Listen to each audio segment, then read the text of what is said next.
Alright, so let's look at converting our standard tubed mountain bike tire and wheel into a tubeless setup using the Stans tubeless conversion. So you can see I've already pulled off our old tube and rim strip. Even if you think your rim strip might look airtight, it's better to go ahead and pull it off and install a guaranteed tubeless ready rim strip like this Stans tape. You want to make sure that you have an airtight rim strip because you effectively need to seal off all of the holes for the spoke nipples so that you can fill your tires full of air without using tubes. So I've pulled it off and I've just gone ahead and reinstalled it into the frame of the bike here on the stand.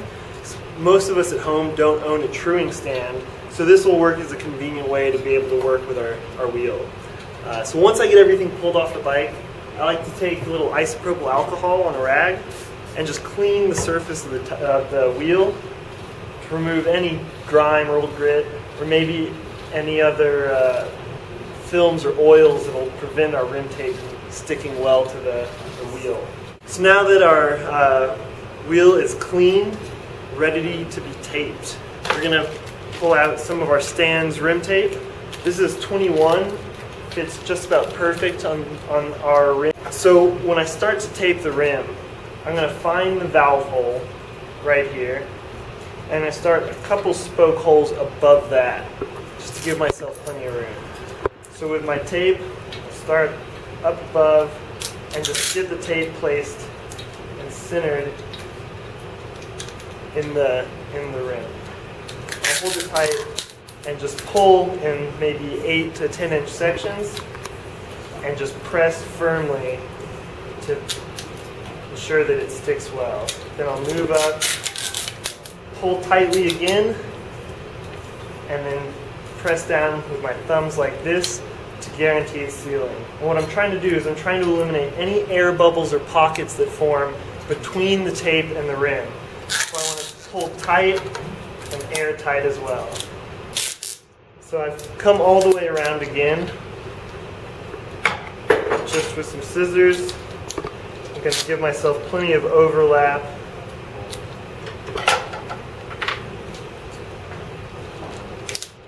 And then just, again, pull tight, push all the air out so that it's seated. Now we're going to insert our removable valve stem into our tubeless wheel.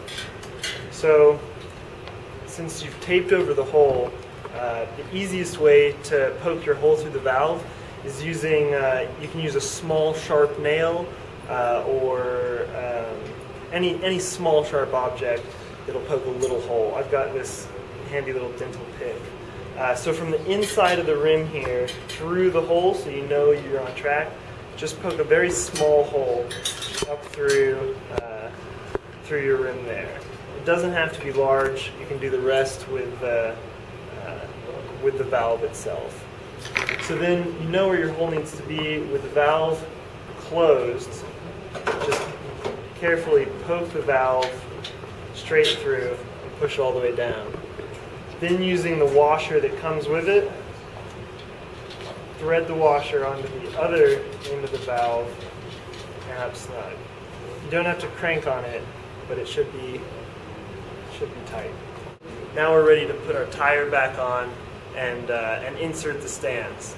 So I like to use these Stans injectors as it's a convenient way to insert your sealant without making a big mess all over the floor. So just like you would if you're using a tube and tire standard, we're going to put our tire back on the rim.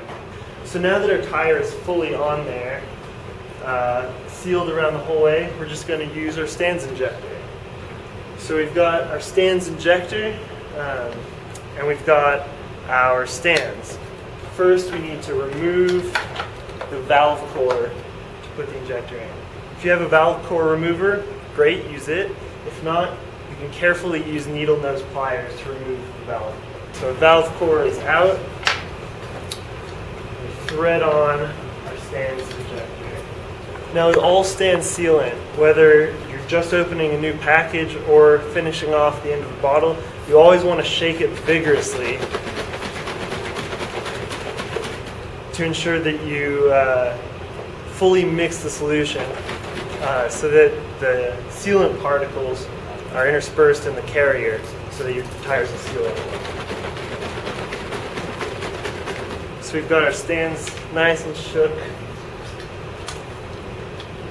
Pull off the syringe. And then it tells you how much you're putting in. I'm going to put in 2 ounces into this. Just fill it up.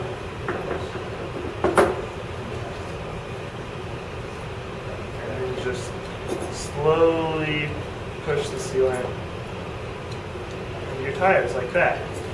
Now before I take the injector off, I like to rotate the tire up like this so that it's not going to all pour out of my hole as soon as I pull this off.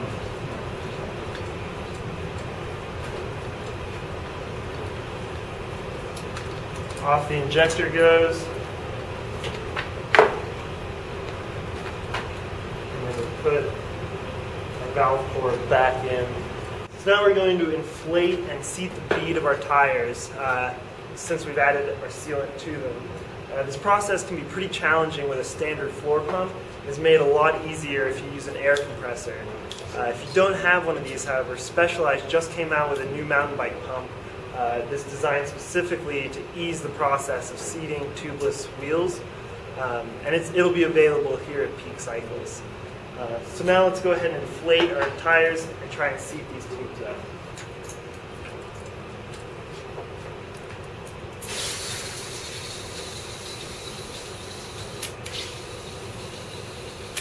So after you've inflated the tire, you might see some small bubbling or seepage around the rim or around the valve. That can be normal. A few good shakes, you should hear the sealant sloshing around. Spinning the wheel will help